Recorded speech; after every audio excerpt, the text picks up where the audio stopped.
Malca'da bizde lise var, mektep var. Lisede bana жақсы çekilir bu. Ağaylardı, diktatörlerdi, mallardı. Bu yerde birbirine karşı çıksa, iki başta karşı olsun, iki öbür karşı olsun. Bunun için Kırgızistan'da iki öbür karşı çıktı, Tacikistan'da ne oldu? İki öbür karşı çıksa, iki bilim karşı çıksa, Afganlar önler var, aydınızca. İki bilimler çoğundur, çeşit varsa, Hicre ballar önüne alıp veredi. Ballar soğuğalar olunca gündü ana ayak caman, lise caman. Lise camanda mektep aysa, mektep camanda lise aysa. Kimisi ayakta makul olmuş gerek. Atanelerde elinde karabayım kalktı, tırtılar tuttu. Bizim Kırgız elimizde düğük etmede kötörülüş çıkıp atıp, düğük etmede uruş yanacak çıkıp atıp, öz Allah'ında Kırgız eli olsa. Kaysın жерде batıp bardı bu dedik. Bardı buna atanelер kaysın жерде batıp.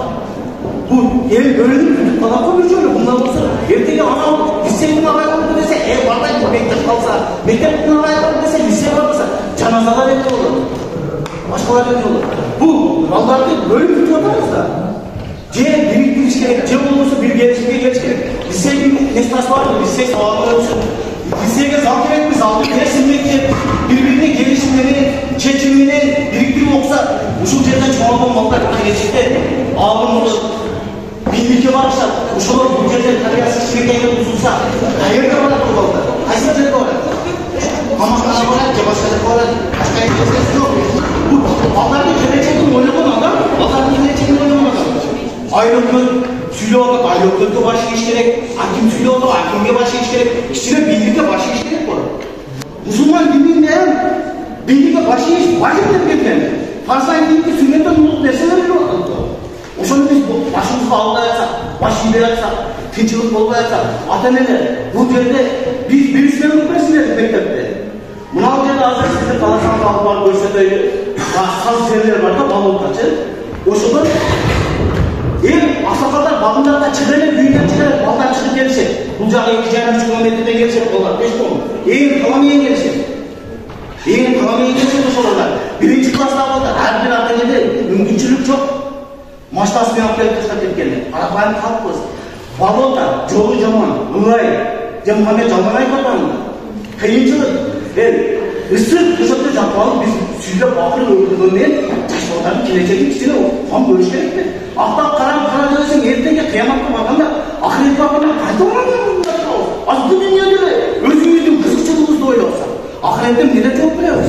Ahiretten anlık çok biliyoruz. Geceden üçüncü yeriniz kızı, sizler özünüz ölme çekip koyucu masile, Cumhurcağa geçip kalktınızdır. Şunun masileni çekip koyuşunuzlar gerekiyor. Ana sizge men demeyin var. Evet, biz özü borga kiçineleyimiz. Bizge 2 mektepten kiçap gerek. Bizge bir jakta okutuştunca. Hazır ateneler darşarında 2'ye bölünüp kaldık.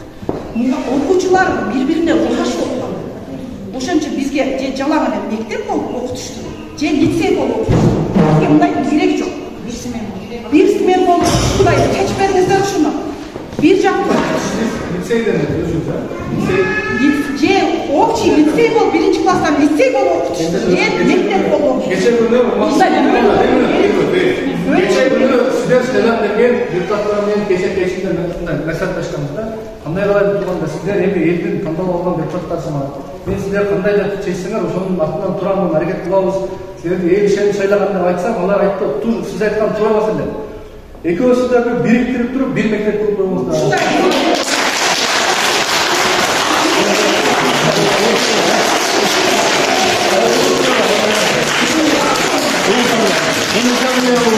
Men uşunчалык иштеп туруп алдыңыздарга чыгып бир жолдо келип сүйлөгөн эмесмин да. Эми мен ачык сүйлөйүн да. Отуруңуздар. Мен райондук билим берүү бөлүм башчысы Шуакка чейин мен ортодо кабылыш болуп келдим да, мисалы үчүн. Эми отуруңуздар. Мында башта сүйлөп эле отуруп бердилер менде. Эми ушул лицейдин жаралганына 27-24-25 жыл болду да. Ошондан бери ушул Борбонун мен деген жаштары, кандидаттары, педагог илимдерин, медицина кандидаттары, экономик илимдерин кандидаттары бардыгы ошол Борбон лицейинен чыкты. Ошолор чыкты. 64, мен азыр маалыматым жок, 64 медик чыкты. Мугалим чыкты, ветврач чыкты. Ошонун баардыгы ушу Борбодон чыкты ошонун баардыгы. Борбон лицейинен чыктыбы же башка? Sen unuttun da ne? Sen sözü unuttun da men. Sen unuttun da. Sen hemen buna geldi değerden olsun abi. Bu evi bundan da tuğan. Bundan da bu mezgilde tarihte kadar da bu mezgilde kim bugün kim şu tarihe karab mıntıkası yerken Zambrek'in okuyun şularca. Bugün tuğra mesut olmasa. Emni için bunu kılvatkan Cüneyt'e nerse bunu biz Muhammed Minen daha söyleştik bu mesele önce. Bu lisede en güçlü ballar okuy. Tam da olarak bu dünyalık pratikada da bunun için. Sen men düşünsene dünyalık pratikada. Bardigen bir kataloga salıp koysanlar yerden kaynap durup hiç kim çıkmay koyat bir yerden.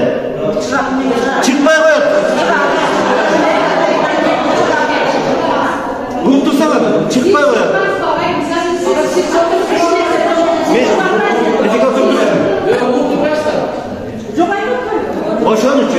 Oşun için men aytıptam. Bunu mındayla çetse olmak. Mınday açık ile çetse olmak. Oşa yerde eli orunlu detsatlar. Oşa detsatga baldarına oşa detsatga listeydi berip turup oşa yerde polnosta 200 orun detsatmasa baldarına jaygaştırmak. Mınday men oyup koyacağım. Ekinci, oşunu apkerin münecerge jaygaştırıp koysalar, vakayatsanlar, koşunca bunalardı bersenger, narkı mektep batma, problema yok çekilmek, şunun bardı. Erken, buna bugün azı uyuşup, şunu kılıvatasınlar, uyuşup kılıvatasınlar, şunu için. Uyuşup kılıvatasınlar, şunu için. Bugün şunu kılıvatasınlar, erken cavırı tartasınlar, erken bolgarın arbalarında iyilersiniz düğünü döçen. Aytıp koyun, düğünü iyilersiniz, arkada kalıp kılasınlar, sizler. Evet, bunu düşünüş gerek. Sizler oşanışın ağzı, biz oşan muhtemelen söyleşken boyunca, biz unutursan biz söyleşken boyunca ayettik biz. Boptur'da, oşanda da, oşama da açılıp ayetattı. Oşan, Boptur liseye şeyde, gimnaziya ortamamız, gimnaziya şeyde turaversin. Boptur dedik de, ögası şunu söyleşken mi?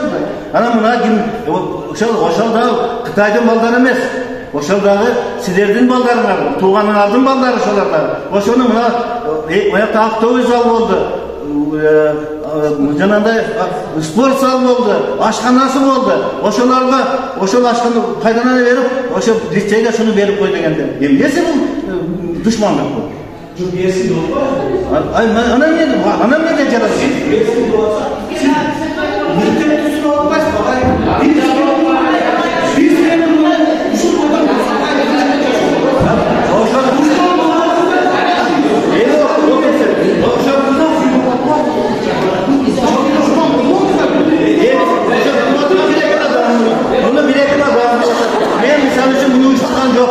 Misali bileken adam bunu da ben buna bugün şu Borbo'nun bilimine bana gerek. Ben erken arkamdan jaman söz kalıp kettim gelmey.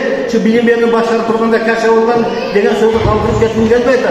Oşun için sizler bundan davranışınızlar gerek de. Buna bağ demey oynaşınız gerek. Erken bugün şehirde verdiğin buluşturup koysanız katolga salıp koysanız. Baldarlardı poezmeye taşıysanız. Det satınlarda robotla taşıysanlar. Haydi koyun. Uyatamaz bu işin adamları sana. Siz adamlar bizde söylesin adamlar. Ortaga çıkma. Mektep gimnaziyasında işliyor. Mektebinden alıngan okuşlar var. ушул жерде калып калсак иштепейбиз, будан кийин да иштей беребиз.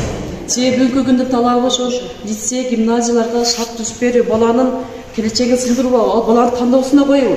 Эгерде бул жерде окуп калган бала башка жака кетип калатат. Ана партбиекке кетип калатат, немеге билимканага кетип калатат. Ошолордон биз алсак болбойбу, өзүбүзгө лицейди алып калсак болбойбу. Ошол жерде лицейди жаптырып койсок эле бактыбыз ачылып кетеби, ошол жерде баланын жолун тосуп койсок эле эмне жакшы болуп кетеби? Эми мындай суроо. Бизде мындай айтабыз да, биздин мектепке кирсеңиз, дүйшөнүн мектебинен сәл жакшы.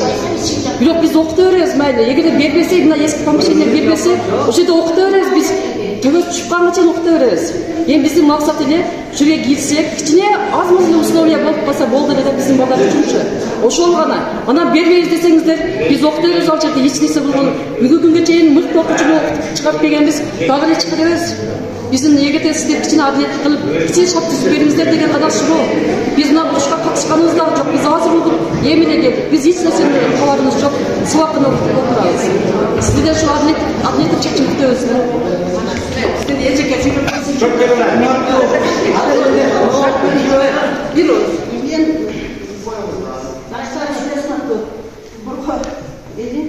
урматтуу ага эжекелер, келген коноктор, мен дагы ушул 1996-97 жылында Борко лицейин ачууда мен дагы завуч болуп иштегенмин 5 жыл. Мен башка нерсени айткан жерим жок. Ошо элдин талабына болуп ачылган. Жалгызым дебейм. Бирок мына эми жанка 30 жыл болсо, 30 жылдан бери ордунда эле лицей турганына мен наразымын да. Эмне үчүн ушунча жылдан бери депутаттар болот, депутаттарды шайлайбыз деп чуркадыңыздар, баштадыңыздар. Мына эми Темиралиевдин жанындагы Партиев гимназиясы өзүн-өзү каржылап, өзүнө имарат салып алды, өзүн-өзү каржылап спорт зал салып атат. Биз болсо отуралган таяр жерге жылган маркет кылып таяр жерге. Биз сиздер дагы проект Birin bir sülüm diyeceğiz. Ben liseyde çalışsın diye hatta oğlum bakayım başına olsun da uşu liseye açılsın da kızına kızan zorban olsa zorbandır bağlansa bağlanmayı ama neyin bu oşol mevzulerde bizim ballarımız Esnaf'ın balları çekide kalıp etken oşol mevzulinin öte zarına farklı benim ballarım 1 yaştan 2 yaş ballarım taşlar liseyde muhallim olsun ben onu tanımayım Лицейдин өчүрүңүздөр деп дагы айттым. Жок, бирок өзүңүздөр мындай даяр жерге келе бербей, 30 жылдан бери кайсылыктарыңызда лицейде жүгүрөсүздөр. Калп эмесине эсен.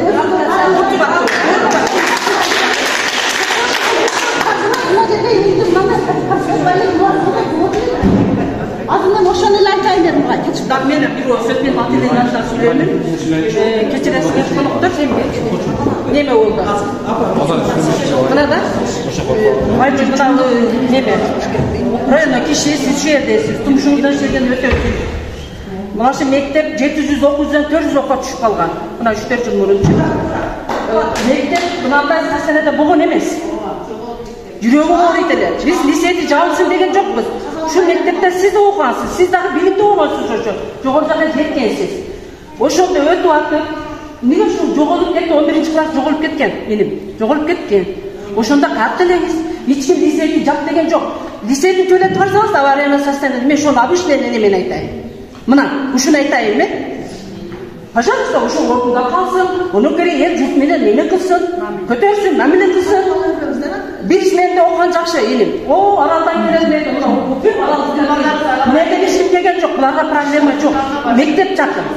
Мастар коллектив кыздарды чөбөрүлөр ушудан ыңгайсыз болот. Ошон үчүн киришмек. Нагы жаны мектеп 350 орунду экенин. А берде 720 болуп атат. Мен сурадым жанымдан. Завучун өзүнөн сурадым. Канча окуучуңуз бар деп. Ой жерде мектеп ошо жогорку класска байлап неме кылыптыр, шарт болуптур. А майдаткандан кантип ушул партага карап отурам? Түшүндүм апа. Ооба. Ушуну айтмакчы мен. Ошондо катты элеңиз, ушуну айтып коюңуз. Урматтуу ата-энелер, урматтуу биздин балдар. Мен өзүм Борко мектеп гимназиясында окуймун да. Анан бул иш-чараны директор адам уюштурду. Мен билем. Директор адам уюштурду. Урматтуу уюштургандар, сиздерден сурамыз. Биз жаштарбыз, бизчи. Келечек биздин колубузда.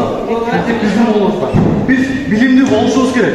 Биз билимдүү болбосок, кыргызстан оңолбойт. Biz керек болса дыйкан чарбасына 160 жыл аркадан алып кеттик биз Европадан. Дыйкан чарбадан башка нерсе айтпай эле коелу. Biz өсүш үчүн эмне кылыш керек? Дыйканчан чоңойтуш керек. Үлкөн болсо ошону тартыш керек. Анан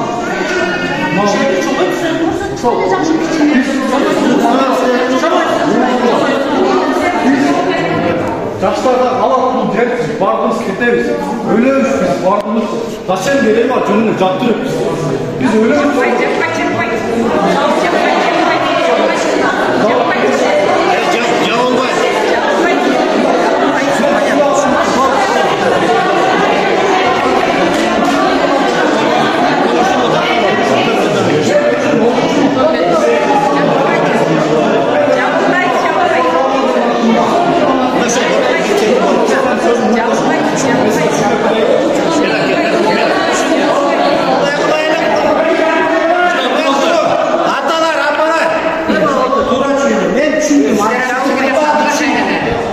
Bizde bir şekilde takılarsın bizden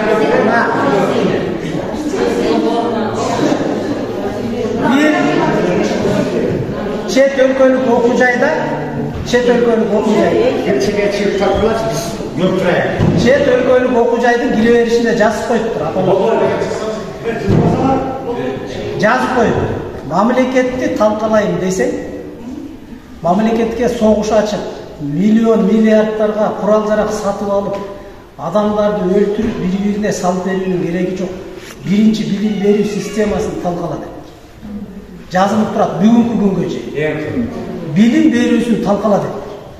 Ошол билим сапатсыз билим берүүдөн окуп чыккан балдар, кыздар эртең ошол мамлекетке барып сапатсыз башкаруучу болот дагы, анан өзүн өзү талкалайт. Мен азыр мына карап отурам. Кыргыз биз уялбайбыз. Качан кыргыз апалар ушинтип көчөгө чыгып алып көрүнгөн жерде кыйкырып коркуй эле окуй деп митингдерде жүрчү элек. Кайда Куманжан апабыз? Өзүнүн баласын салып берип атат. Өлүмгө. Өзү турат жанында карап, балам башыңды көтөр деп. Эмне саласың башка? Артыңда элиң турат. Кана кыргыз апалар биз небере чоңойтуп, туура сөз айтып, элди туура багытка буруп, ондай ызы чумуп токтоткон апаларыбыз кайда бир? Каяка баратабыз кыргыз? Мына көчмөндөр кагылышы деген китеп бар, араңыздарда окугандар болсо ошо көчмөндөр кагылышын караңыздар. 1800-жылы Ысык көлүнүн мына түндүктөгү эң тың чыкмалардын бири хан атына ээ болгон Ормонхан ата бар. Ушул Ормонханды өлтүрүп атышат. Мына Балбай батыр, Алыбек батыр, Боронбай батыр бийлер. Ошону өлтүрүп атканда Ормонхан айтып атат. Айланайын надандар дейт. Ушу менин өлүмүм менен кыргыздын бири-бирине бут тосуусу, бири-бирин көрө алмастыгы, ичи бардыгы кошо өлүп кетсе, мен дейт силерди кыйнабай эле өзүмдү өзүм өлтүргөнгө даярмын. Мени менен антпейт да дейт. Мени менен өлүп кетпейт да, кыргыздын ичкемеси кагып атпайбы дейт.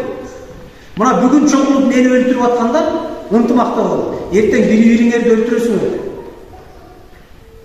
Бул да эми чындык, турмуштун чындыгы деп туруп анан Ормонханды өлтүрүп атышат. Ормонханды өлтүргөндөн кийин ошол төртөө кийин бири-бирин өлтүрүп атпайбы? Так талаш, бийлик талаш, атак талаш, таң талаш менен. 1800-жылы айтып атат ошо. Эми ошол нерсе бизге дагы эле келип атат да, мына мен көрүп алып таң калып атам. Бул жак мен түшүнүгүм да лицейдин мугалимдери, бул жак мына мектептин мугалимдери, ата-энелер отурасыздар, бири-бириңизди душмандай мамиле кылып, бири-бириңиздер менен урушуп, талашып, ай сен сүйлө, мен сүйлөйм дегенге чейин барып атасыздар. Бул нерсенин өзү уят.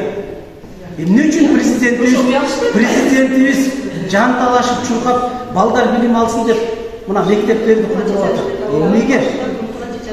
Балдар билим алып, эртең билимдүү, илимдүү, муун чыкпаса биздин келечегибиз жок. Биз билимсиз эч жака бара албайбыз. Бүгүн мына кошуна Өзбекстанга барып келди, президентибиз айтты го. Мен барып алып уялып келдим деп. Тиш шукуган заводубуз жок экен биздин, тиш шукугуш чыгарат. Башканы ким коет?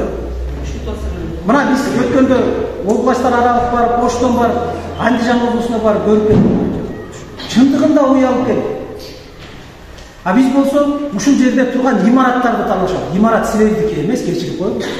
Имарат мамлекеттики. Кыргыз Республикасынын билим берүү министрлиги бар. Ол Кыргыз Республикасы президентинин Ош облусунда ыйгарым укуктуу өкүлчүлүгү бар. Ноокат райондук мамлекеттик администрациясы бар. Айыл өкмөтү бар, мыйзам бар.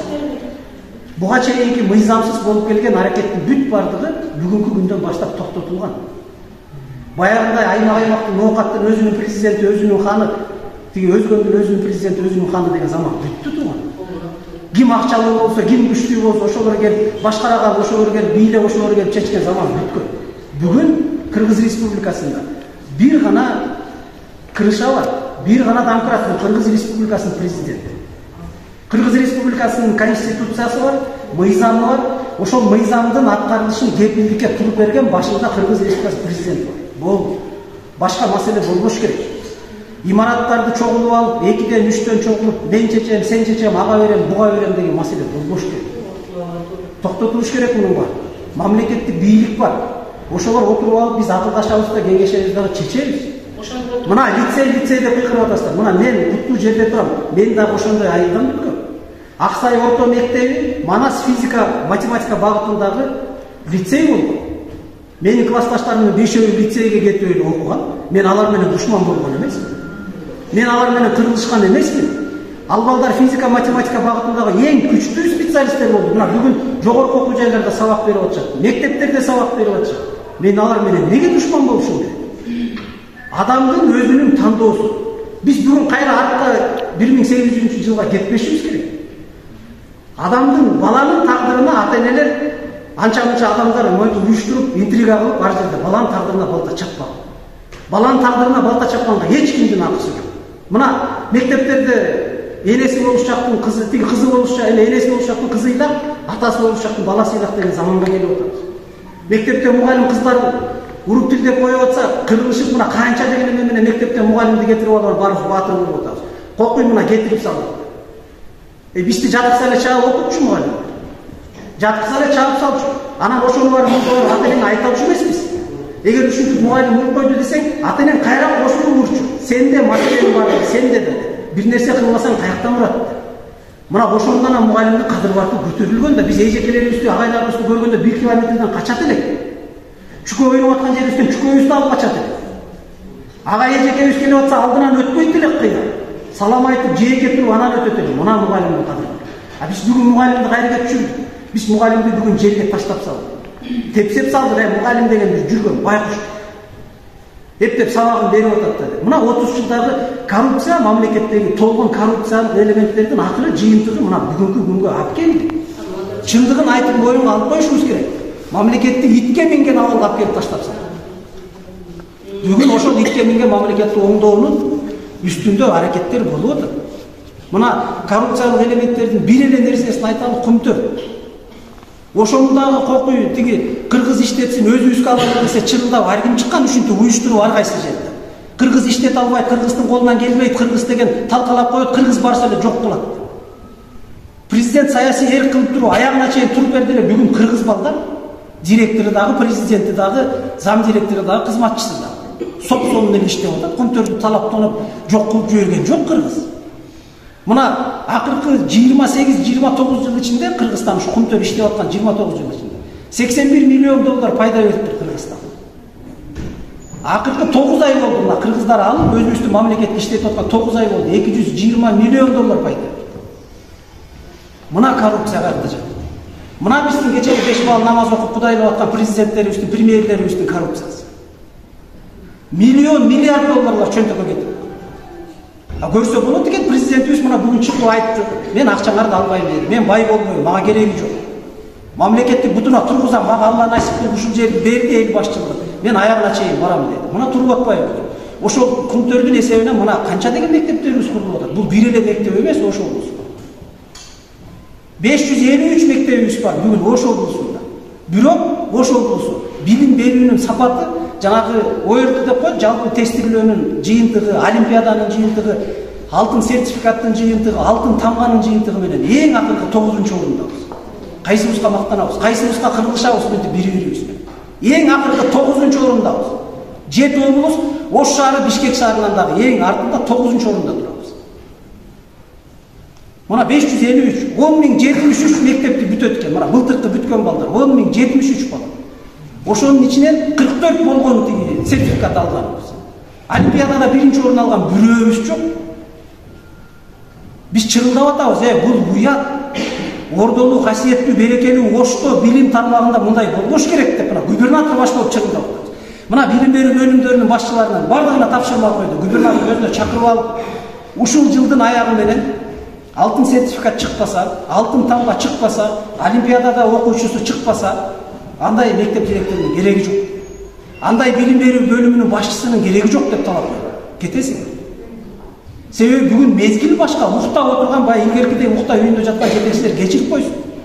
Бүгүнкү темпке кошулуш керек. Эгер темпке кошулбаса, анда алар кызматын өткөрүп берип кетиш керек. Мына бул кишилердин башында да турат. Быйылкы окуу жылдын аягы менен биз эгерде ошондой сертификат, алтын сертификат албаган, алтын тамга албаган, олимпиадада жеңүүчү таппаган билим берүү бөлүмдөрүнүн башчылары баары кызматтан алабыз. Ар бирине айтылган бул маселе. Мектеп директорлорунун бүт бардык кызматтарынан кетет. 600-700 окуучусу бар мектептен бир алтын тамга чыкпаса, бир алтын сертификат чыкпаса, бир олимпиадага бара албаса, кимге кереги бар 10 жылдап, 20 жылдап директор болуп отуруп? Толтура андайлар. Бул эле жерде эмес. Мен мисал кылып айтам. Толтура область аймагында өтө көп. Ошонун бардыгы акырын айлантып келип анан бизге жыйынтык берип атпайбы? Ош облусу эң арткы орундабыз. Бул деген биз үчүн өтө уят. Биз мугалимдерге шарт түзүп беребиз деп бүгүн президентибизден баштап ошондой мамиле көттүк. Мугалимдерге шарт түзүш керек. Бүгүнкү күндүн элитасы мына ушул мугалимдер. Бүгүнкү күндөгү бийлик башында отургандын баардыгы мугалимдердин колунан чыккан адамдар. Биз асмандан түшкөн эмеспиз. Фундаментти куя турган ушул мугалимдер, ушул мектеп. Эгерде фундамент начар болсо бардыгыңыздар билесиздер. Үйдүн фундаментин начар куйсаңыз, дубалын алтындан тургузуп салсаңыз дагы ал эчтекеге жарабайт. Эртең фундамент куласа, үйүңүздүн кирпичи бардыгы кулап калып атпайбы? Биз фундаментибизди талкалап атпайбызбы? Копуйлап келип бири-бирибизге жеке кызыкчылык үчүн чуркап жүрөбүз. Жеке кызыкчылык үчүн ар биринин камчысын чаап атабыз. Ошондой болуп атат да. Эң жаман нерсе ушул биз бул адаттан жетишибиз керек. Мамлекеттик бийлик деген бүгүн иштеп атат, мыйзам иштеп атат. Мурдагыдай жеңче үйүндө жатып алып, жамбаштар жатып алып, ишин кылгандардын баардыгы четине кетип атат. Мына көрүп атасыздар. Айыл өкмөт башчыларынан баштап, айыл башчылары, башкалардын баардыгы кетип атат. Мунун баардыгы жөн эле нерсе эмес, мисалы биз тууганчылыктан же бирөөдөн акча алып же башка кыламын деп кетип аткан жокпуз. Иштебей жатабы кетет. Колунан келбей жатабы өзүнүн уяты менен өткөрүп бериш керек да, кетиш керек. Колунан келген кишиге бериш керек, мына келип туруп анан жигип кетиш керек. Атасынан калган мурастай эле жабышып отурган заман бүтүп атат. Анан бүгүн мына отуруп, мына мен деле жана айтып атам, лицейде ошол балдар бүтүп кетип окуп атышат, биз кырылган эмеспиз. Биздин мугалимдерибиз бири-бири менен кырылган эмес, бир айында эле чоңойгонбуз. Бизге алар келет эле, биз аларга барат элек, ойнойт элек, күлөт элек. Балдарга эмне күнөө? Эң туура эмес маселе мына ушул жерде. Балдардын келечегине балта чабуулгачы Алла алдында дагы ата-энелер силердин акыңар жок. Себеби баланын жаралышы башканын бүт бардыгы бул Алланын аманаты. Рас тирүү жан болуп жаралды, анын өзүнүн тагдыры бар. Анын өзүнүн моюнуна коюлган Алла тарабынан берилген жоопкерчилиги бар. Анан Алланын буйругуна каршы чыга турганда биз кимбиз? Биз эч ким эмеспиз. Ошон үчүн Алланын аманаттарын ортодон бузуп, кокуй бул тигинин баласы, бул мунун баласы, бул тиги көчөнүкү деп отуруунун өзү уят. Мына айылыбыздарды алалы. Бир дагы результат жок мектепте. Результат жок. Олимпиадага чыккан балдарыбыз жок. Мына быйыл кырылып отуруп биз билим берүү бөлүмдөрүнүн башчыларын 2 күндүн биринде чакырып ушул, бизге силердин акчаңар кереги жок. Бизге алып келбей эле койгон. Бизге эч нерсе алып келбейди. Кайнөт көтөрүп чуркап барып биздин алдыбызга келди. Силер ошол жердеги сапатты карагыла. Ошол акча көбүрөөк болуп атса, ошол балдарга жумшагыла деп чыгылдап отуруп, олимпиадада мына республикалык олимпиадада 9-орундан быйыл 5-орунга жылдык. Быйыл мына 2 балабыз жок дегенде, республикалык олимпиадада 2-орунда алдык. Кара Суу районунда. 5-орунга жылдык. Биз быйыл ошону талап кылып атабыз. Мына жалпы билим берүү тестилөөдө жок дегенде 5-орунга жылалык быйыл да. Кийинки жылы дагы 3-орунга жылсак, 3 жылдан кийин Кудай буйруса 1-орунга чыгышыбыз керек. Биз эл аралык уюмдардан сурап атабыз, келгиле бизге лицейлерди ачып бер, бизге гимназияларды ачып бер. Элде тандоо болсун. Бул конкуренция, билим берүү дагы чоң конкуренция. Ким колунан келип жакшы сапаттуу билим берсе, бала ошол жерден барып окуганга анын укугу бар, ким тыят? Мен өзүмдүн баламды кайерге окутам, ал менин өзүмдүн ишим мисалы. Лицейге беремби, гимназияга беремби, мектепке беремби, кайсы жердин сапаты жакшы болсо, мен ошол жерге барып окутам, эгерде мага баламдын келечеги керек болсо. Кытайга барып окуйбу, башка болобу, бардыгы Алланын буйругуна. Алланын буйругу кандай болуп жазылса, ошондой пенде ошол тагдырды көрөт. Ал тагдырды көрүү үчүн Алла дагы айтып атпайбы? Коргонсоң коргойм деп атат. Алла коргонсоң коргойм дейт, коргонбосоң коргойм деген эмеси жок Алланын. Уадасы.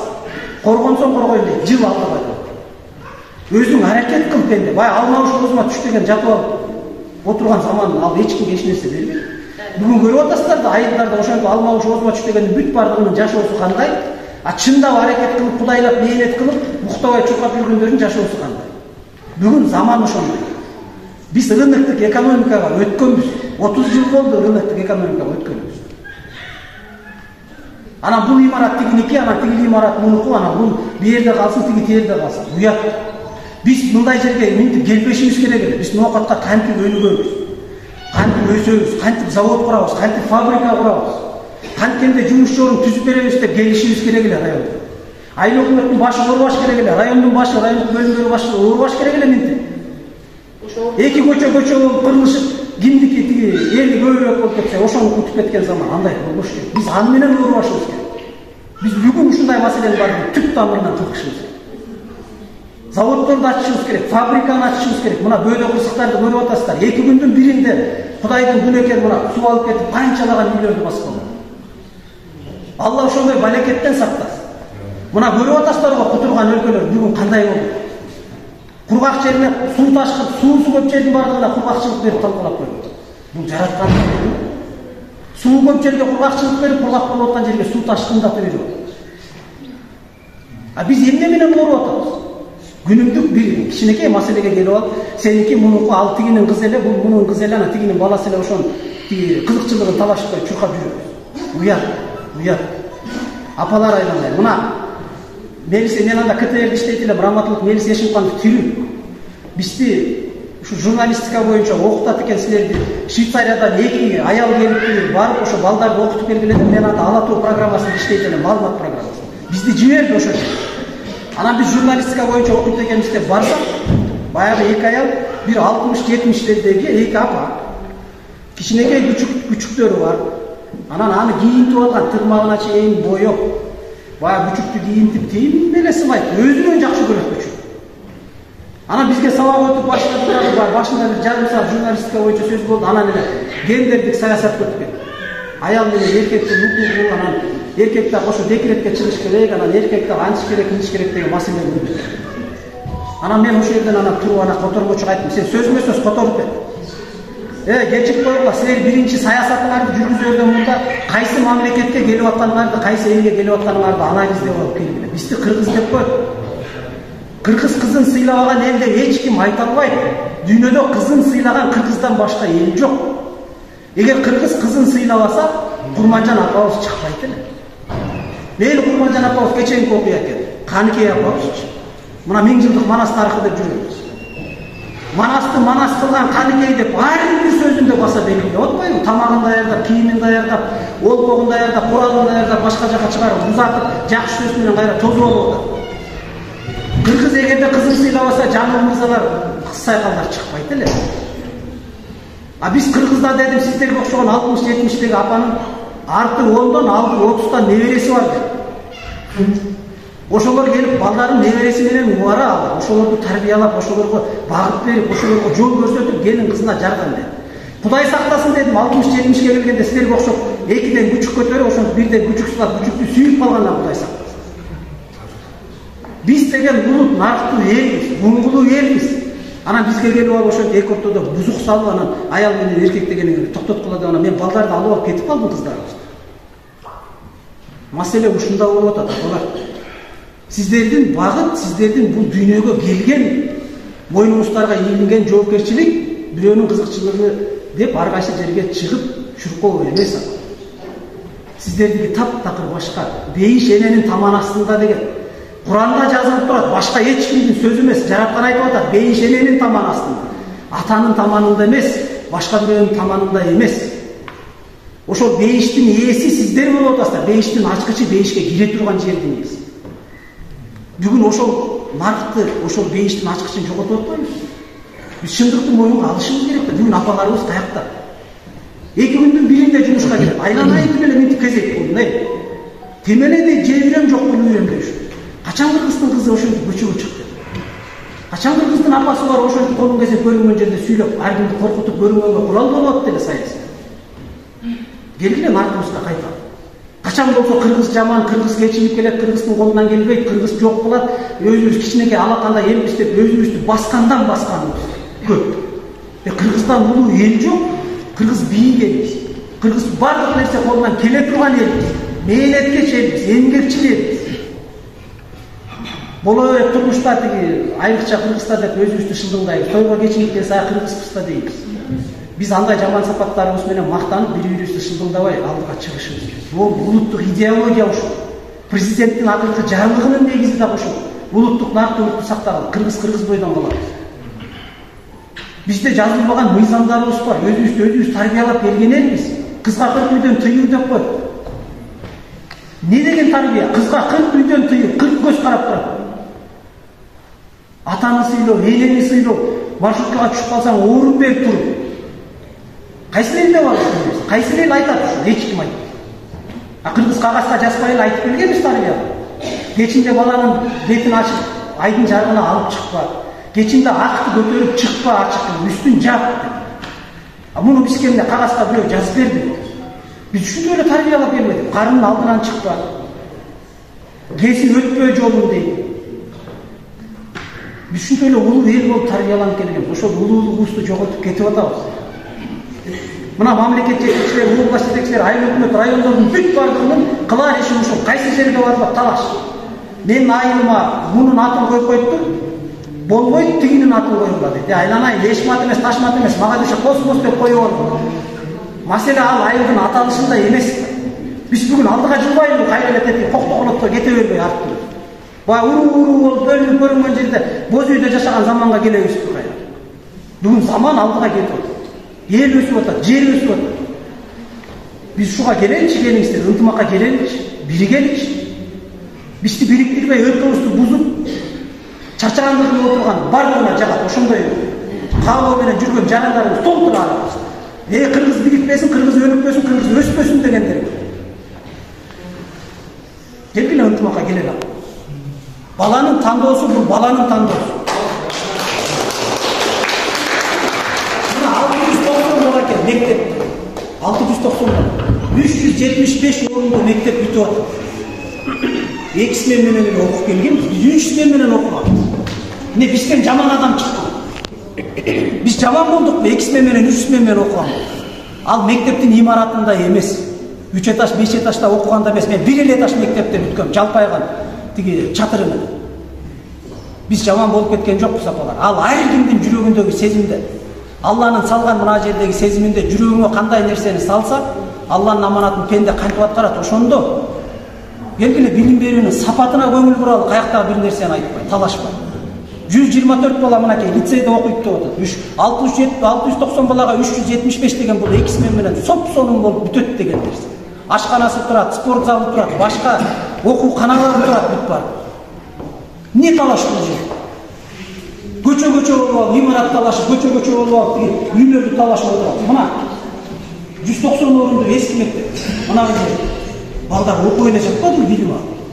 Эгерде ушул мектеп курулбай калган болсо эмне болот эле? Эмне балдар окубай калат?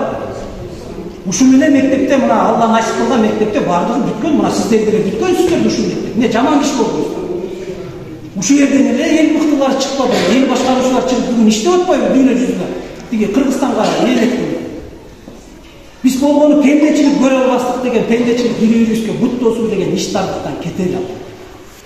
Мына бийлик башында турган адамдарга тоскоолдук кылбаңыздар. Көчөнүн кызыкчылыгын коргомой жок. Биз бир бүтүндүккө келет. Мына бүгүн Кыргыз ата айыл өкмөтү, мына Борко айылы, Эмнелер мына? Көтөрмө айыл. Биз айылдын кызыкчылыгын ушул жерден жасайбыз. Анан айыл өкмөттүн кызыкчылыгын өтөбүз. Анан айыл өкмөттөн чыгып райондун кызыкчылыгын өтөбүз. Райондон анан областка чыгабыз. А биз болсо артка кетип баратабыз. Көчөдөн уруу, анан уруудан дагы кичине уруу, анан жакын турган болуп артка кетип атпайбызбы? Мына бүгүн адам өлүп калса, мен бир нерсени айтам. Бүгүн адам өлүп калып кабар келсе, биз адамдын өлгөнүнө кейинге калдык. Мына телефон азыр мурда кагаз берет, кара кагаз деп жөнөтүп чакыруу берет. Азыр телефон менен жазып телефондон айтып. Ой, баланча кайтыш болуптур, эртең тажыясы экен десе, биринчи оюбуз эмнеге келет? Ал кишинин өлгөнүнө кайгырган эч ким жок. Кокуй деп анан чалыңызга чаласыз. Ай чал. Өлдү тиги жак. Кийлемди каяктан алабыз? Кошумчасын каяктан алып барабыз? Дасторкону каяктан алабыз? Коробкасын каяктан алабыз деп биз ушуга кейип койбойбуз. Мына бүгүн замандын чындыкты моюнга алышыбыз керек. Биз ушуга келдик. Адамдын өлүмүнө эмес. Биз материалдык жакка көбүнчө оңгол. Акча эле болсо болду, менин курсагым ток. Менин балдарымдын курсагы кийин бүтүн болсо мага айтса, "Яғни топон су катар кетсин, элиңди" деген түшүнүккө келип алат. Эң уят нерсе. Эгер апалар сиздер ынтымактуу болуп, сиздер биригип, мындай бир жакадан баш бирсеңер кол чыгарып чыкпасаңыздар, эч ким чыкпайт. Эч ким чыкпайт. Эч ким келип өнүктүрүп бербейт боркон. Боркону борконуктар гана өнүктүрөт. Боркого борконуктар бүйөт. Сырттан келип бүйүп бербейт. Бул турмуш чындыгы ачыктуу моюнга алышыбыз керек. Bir ayıl менен эки айыл эмес, bir көчө менен эки көчө кырылышып атсаңар, каяктагы ынтыма, каяктагы өнүгүү, каяктагы өсүү.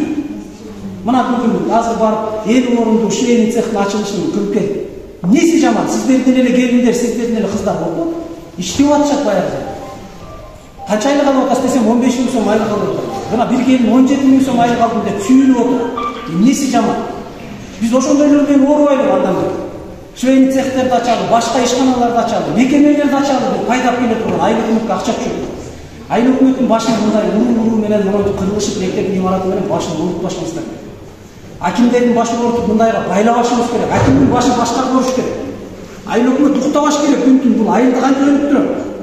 Айыл өкмөттү кантип өнүктүрөм? Ушуга жумшаш керек. 4 жыл 5 жыл бир паста эле өтүп кетет шайланып. Мындай карасаң эле азыр кече январь жаңы жылды тозобуз кокуй деп чуркап жүргөнбүз. Мына бүгүн жайдын жарымысы. Эртең күз келет, анан кыш келет, кайра жаңы жылды тозобуз деп бардыгыбыз чуркайбыз.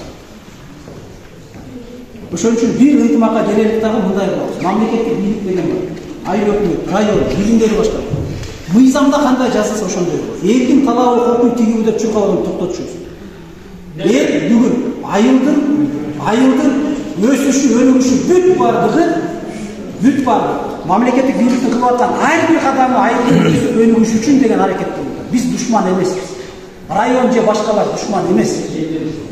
Биз да ошондой аракеттебиз. Мага ушул Борко, Ноокат району ошондусу Кыргызстандагы эң алдыңкы аймак айланса деген. Мына мен күн-түн чуркап аткандагы изги тилегим ушул. Мен Алладан башканы сураган жок. Калай Кудай ушул жерге жоопкерчиликти моюнга илип аманат кылып алып келдим. Канча иштейм ал өзүмдүн колумдагы нерсе.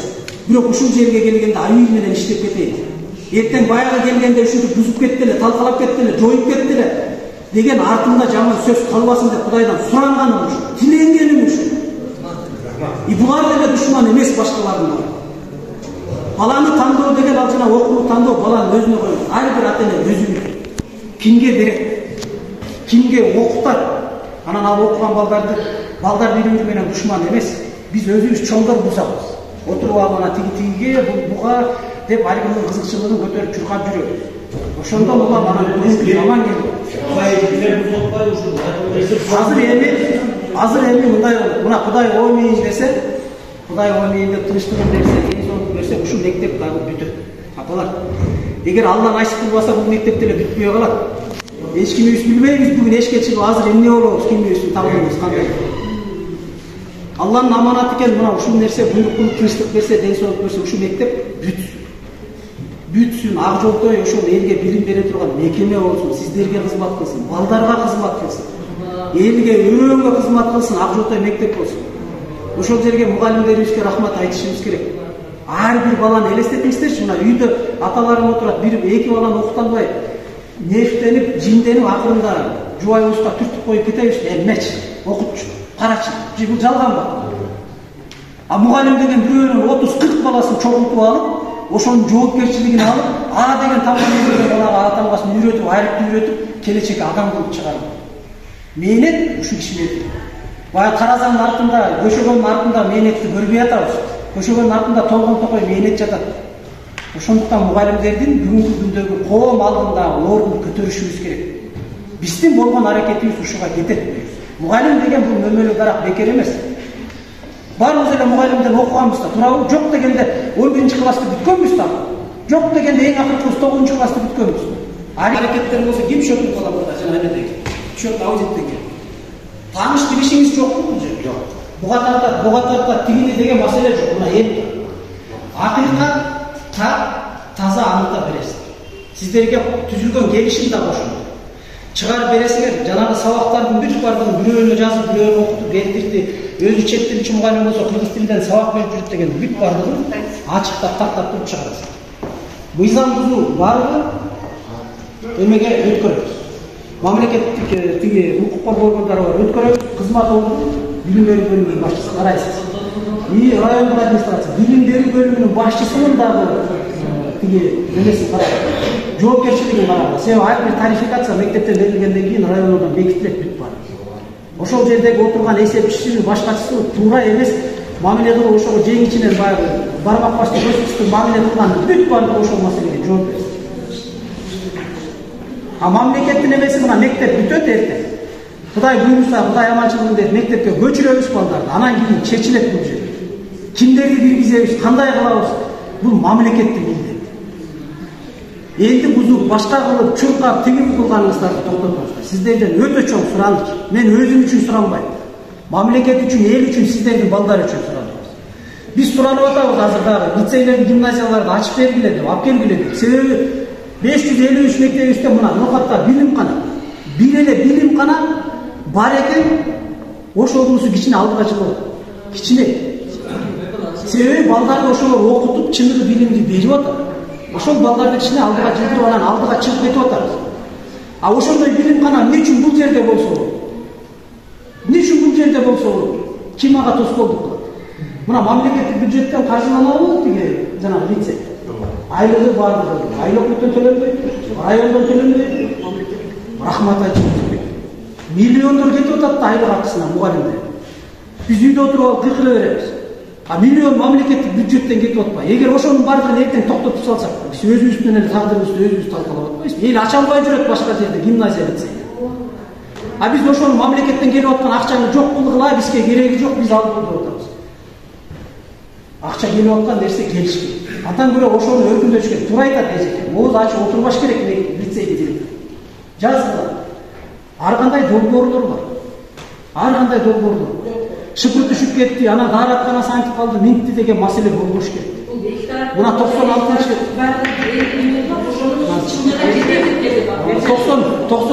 97-njy жылдардан бери иштеп аткан болсоңуздар, ошол жерде иштеп аткан жетекчи, райондук билим берүү башчысы, райондук администрация, айыл өкмөтү жардам бергиле дагы ордой турган жердин баардыгын колдосун. Түзөй турган жердин баардыгын түзөбү. Мына бала бакча жок деп чырылдап атпайбыз, туурабы? Бала бакчабыздардын азыр барып көрөбүз, бала бакчабыздарда балдар ойной турган жер жок. Дааратканасы жок, балдар чоң дааратканага барат. Мына мага жеткен маалымат боюнча. Албай мындай мамлекеттик стандарт боюнча андай бала бакча иштебеш керек. Дааратканасы жок, балдардын ойногон жери жок, бала бакча болбош керек. Бирок элдин шарты кой, ушул элге кичине да болсо жардам болсун деп, мамлекет ошого көз жумуп келгиле, иштеп келе деп жардам берет. Ошол бала бакчаны чоңойтолу. Лицейлерди чоңойтолу, кеңейтели, ошонун жанына бала бакчаларды кеңейтели.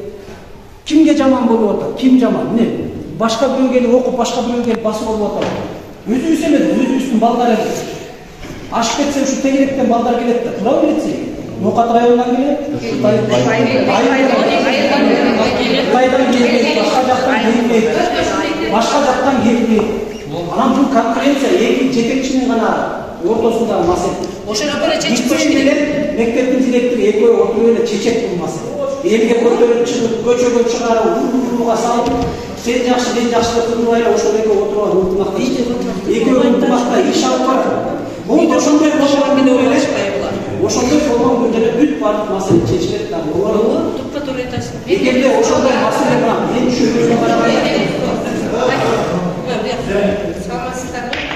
мен ушул лицейден жоюп кетсин деп элем го, бирок мынау Каримовдон чыккан окуучулар 7-ге барып эле 8ден лицейге которулуп, а буякта калган 5-6 окуучу эртеп эле 9-классы бүтүрүп дагы, ол мен ондур жок болуп кетти. 9-ду бүтүрүп алып аттестат алды да болду, калган баягы начар окуучу калдык деп, же окууда жок, үйдө гана болуп калып атат. А мына мектептикке эми болсо азыр 4-класстан алчу кылып гимназияга башылат. Onda emin bunlar Karimov'da общий okuyucu kalmaya kalmışlar. Lisey olmuyor alып alsam. A lisey ondan keyin bunday jariya salish kerak mekteplerge. Gorko liseyi egzamen eken okuyucu alamiz biz dep başka jaka jariya salish kerak. Jariya salmay 4 yil Gorko'nun okuyucularını alып alsak bizde 10-11 жоголуп kalan kaytkan 5-6 okuyucular okuğa koyulmadı. Okuğa barbar. Ошону лицей ondan keyin жак-жактан алып келиш керек окуучу. Жыйнапчы. Шөлкөлөп шунда 120 окуучу бар деп атабыз. Шөлкө Горконун 10-11-9 3-тасында 120 окуучу алышып алды. Сырттан окуучу жок. Мындай кылабыз. Эки мектептин тең директорлорунун кызматтык орундарын карап. Райондук билим берүү, райондук администрация экөөнү тең карап. Экөөнү тең ынтымакка келбейби, бир нерсеге алып кетпейби, экөөнү тең карап. Ынтымакка келе турган адамдарды алып келгенде да коюп.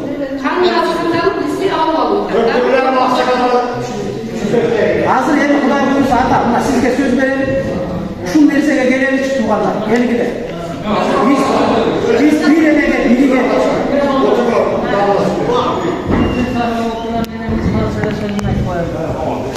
Hemen ülkem gelgenizde çok rahmet. Allah razı olsun. Allah razı olsun. Sizin bazı nasihatlerinizlerde mevcut ediyorsunuz, bazı kavlarınız.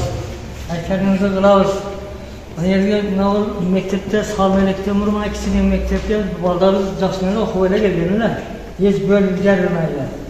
Canlı mektep tutup alttır, ben şunu söyleyip kayda kalıp Ayavay çileği mektep olsun, ilayim mevcut olsa ballarınıza, gayrınızda, evde bir olsa nesbisine baldır. Hazır ben sizin yemenizge liseydi, çok olsun degen joyum yok. Hazır menin ayta turgan sözüm, Kərimi vaxtındağı gimnaziya qılıb durub, liseydi, onu filialı qılıb, ana ektar zavuz qılıb, biz direktörü qılıb, oşanda öyle işleyizde bunu öyle de.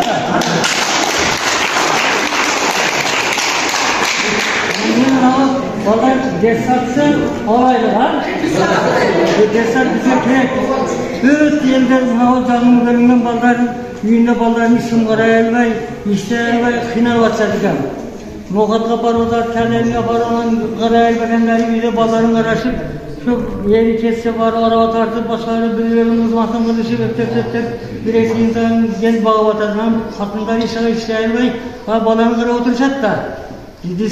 Desat'ta zararlıyken Desat'ı verin. Desat'ın arzacakta kuraşatkası var ile o soyuzmağında oşun kuraşatkayanın karap olup gitti. Oşun daşınalı onda şu asın varbar oynatılan, yamalı turgunlar var ile şartı daştırı verdiler. Hem sizden bizim eklerimizde kalan Hırkan. Şu Kərimi vatandağı gimnaziya kılıp, liseydi pila kılıp, direktörün bitti kılıp, ekler zavuşunu koysanız, var hocayında bakmalar. Soruları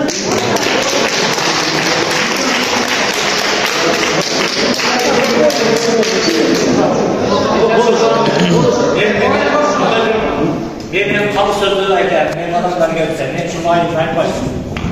Bu mesele olmaydı. Oldu bu yıl. Neden oldu?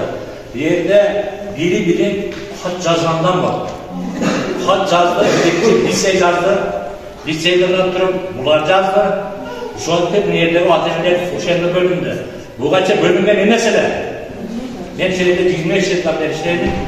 Bölümden ne mesele? Lisey boyunca yürüyor. Mektep boyunca yürüyor. Bir yerde tabii ki yazılıyla oldu. Yazılıyla olmanın için buna sizler buna ateşler bölündü. Ana yazdıklarını. Yazgan adamlarını çakırıp barasanız beni gönüle yazıp koyuptu. Benim bolun mesele düşün kadar yazdım. Bu yerde iki yetekçinin nemesi olur da bu bir yerde başka mahallede yemek yok. Bu şol yazdım, naşiyede okutmakta vardı Gorkon neydi? Gorkon baltarı, liseyde okusaya мектепте окушсаң биздин балдар деле бу жерде тулаша турган жер жок. Ушуну акчага өзүңүз эле чечип койсоңуз, шулардын жазып аткандарын токтотконуңузда hiç мындай жаңжал болбойт эле. Сиз эле келип келип мындай Менин дагы сөзүм угуңуздар эми. Жанагы азыр туура айттыңыздар, калыста 8 жарымда. Эми туура айтасыздар. Айтасыздар. Ошо азыр жана бакчаны дагы көрөсүздөр да. Бакчаны көрсөңүздөр, ошону лицейди көрсөңүздөр жакырып алтындай болуп турат. Ичинде таптаза да азыр. Эми ошону көрүңүздөр. Анан жанагы Каримов атындагы алдындагы деген болбойт. Бул мыйзамда жок да. Бул вообще жок анча. Бул такыр болбойт. Лицей, гимназия деген сөз балдарды тандап алып окутуучу окуу жер. Обычный мектеп, Каримов атындагы мектеп. Бул жанагы микроучасткадагы балдарды топтоп инклюзивдүү болуп, бардын топтоп алып окутуучу жалгыз билим берүүчү мектеп. Ана муну башын бириктирип койсоңор, дагы каша чыгарып, онда бу жерден эч бир да кадр чыкпайт. Мыйзам да жок бербейт. Кадр да чыкпайт. Мыйзам мындай жок да, мындай жок мыйзам. Мен мына билим берүү бөлүмүнүн башчысы катары айтып коеюн. Мен калыштырмай турган бул жерде. Бул жок. Макул болсоңор, чечиле турган болсо, мына бүгүн чечиле турган болсо. Бул ошо жанагы бергиле. Ошо 50 орун депутаттын ордуна наркы мени мына Муктарга барсаңбы? Бер, ошо имаратты бер шаларга. Ошо жерге 200 орунду, 300 орунду ошо бакча кылышсын. Бар жок менен. А сен бу жерге көчүп кел, макул болсо. Батпаса толук ал. Мына элдердин көзүнчө. Мына жакты ал. Ошо башка ушинтип чечилет да. Агай биз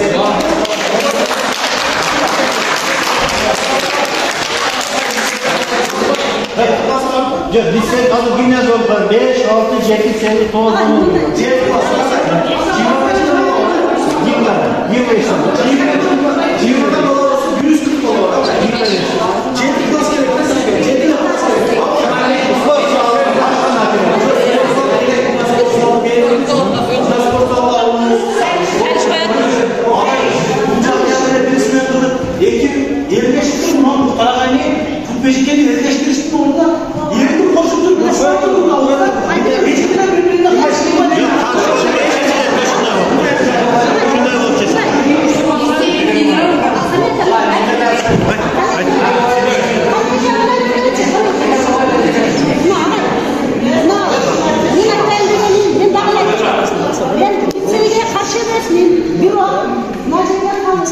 Лицейдagi көрсөткүчүн жакшыртыш үчүн эң жакшы балдарды тандап, өзүнүн лимитинен ашпай, лимитинен ашып кетип атканда ушундай жагдай өтө балдардын баары кетип калганда баланын саны биякта класс ачылбай калат да. Лимитинен ашпай, мезгилинде 22ден ашып калган. Ошо жигирден ашта албай, анан багыда тескери агитацияларды жүргүзбөй. Элдин ичинде биз иштеле берген ошентип алып, алганы мына жакта алган балдар менен дагы эле биз иштей беребиз. Ошондо бизге мындай лимит коюп берип койсоңуздар. Өзүнүн бир класстык гана эмеси бар да, күчү бар да. Түшүндүм. Муну мындай кылалы, апалар. Азыр айта берсек сөз көп. Мындай чечим бар. Эки директордун маселесин карайбыз. Мына райондук администрацияга райондук билим берүү бөлүмү тапшырылды. Мына башчысына тапшырылды. Жанагы мыйзамсыз аракеттер алып, карап аткан мыйзамсыз аракеттерди бүт бардын карап чыгып. Мыйзам чегинде ошолор аныкталган болсо толугу менен кызмат ордун карап. Эч ким азыр тайекеси жээни бөлөсү турганы деп ордунда калбайт. Мына сөз берем мен сизге. Тигинин таанышы экен, тигин чыгыптыр, бул чыгыптыр деп бири-биринин таанышы менен ордунда эч ким калбайт. Ал заман бүт. Мен директорлуктан кетип калсам эле эртең башка болуп кетет деген адам катуу жан. Ал директордон кетсе анын ордун баса турган жакшы жаны жетекчилер. Айында мектеп арасында сиздердин араңыздарда. Ошондой кылып дайындайбыз. Анан Кудай буйруса мектеп бүтсүн.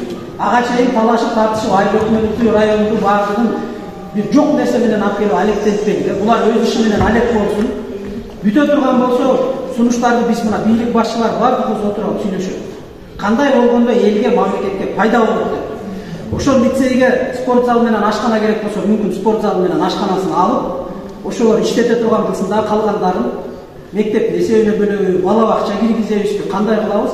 Анын баардыгын чечебиз. Себеби бир жерден ошол имарат чыга турган болсо, мына кечээ мага келген маалымат 250 бала, 250 орунду бала бакча болуп калат эле ошол жерде деген маселени көрүп. Биз анын үстүндө да иштейбиз. Эми 50 орунду бала бакчадан көрө 250 орунду бала бакча болсо ата айтканыбыздай болуп атпайбы? Келиндер иштейт, балдар орун менен камсыз болот. Башка маселе болбойт бала бакча боюнча. А бала бакчанын ойной турган жери болуш керек. Анын өзүндө балдарга ылайыктуу дараттарасы болуш керек. Ашканасы стандарты менен болуш керек. Ошентип шартын түзүп оңдоп берели. Анан бири-бирибиз менен талашып көчөмө-көчө мынтип кыдырып урушканды токтоткула. Апалар, аталар. Бул маселени мамлекет чечет. Имараттын бүт бардыгы мамлекеттик. Бу курулуп аткан мектеп дагы, эски мектеп дагы, лицей дагы бардыгы мамлекеттин муниципалдык менчигиндеги имараттар. Анын бардыгын айыл өкмөт, район бардык отуруп область барып чечет. Только сиздердин айыл өкмөткө, айылга пайдасы тие турган максаттар чечет. Аны эч ким менчикке чыгарып кетпейт. Бул мектеп аяка көчсө берди бирөө чыгарып алып эртең пайдаланып башка кылбайт. Мамлекеттин менчиги болот. Айыл өкмөттүн муниципалдык ошол имараттын ээси мамлекетти. Демек мамлекет сиздерге иштей тургандыгын чечет. Эч кимге жеке менчикке да берилбейт, башка дагы болбойт. Ошон үчүн бүгүнкү жыйында азыр айта берсек сөз көп протоколдорго бардыгы жазылды. Ушуну менен ынтымакка келелик дагы, токтойлук дагы жаңы мектептин ачылышын күтөт. Анан эки директордун орун бардыгын карагандан кийин анан чечимди кабыл алат. Макулсуздарбы? Болду, рахмат.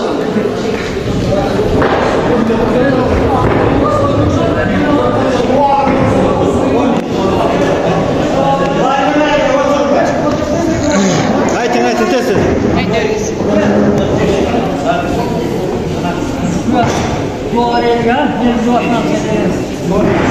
Bismillahirrahmanirrahim.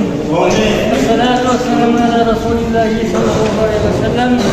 Esselatu vesselamu ala Rasulillahi sallallahu aleyhi ve sellem. Amin. Hüküm sevgen adamlarla razı oldular. İmanlar bakıvat olsun, ömür çıkarına Allah Teala bereket nasip olsun.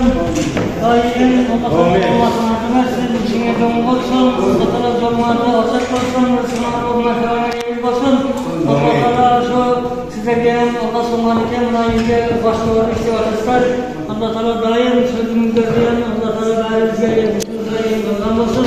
Allah'a oturan yerlerde daim temsilciler tutmasını bereket nasip olsun. Allah'ın temarlar, temzarlar, özümüzden, özümüzden köylüler, mükemmel hatam olsa şunda yerine mesaj aytıp, Peygamberimizin sözünü söylep, halı sözünü söylep, türlü sözünü söylep, batılı ol, konuşman, kutunan saray boyuna gidiyor.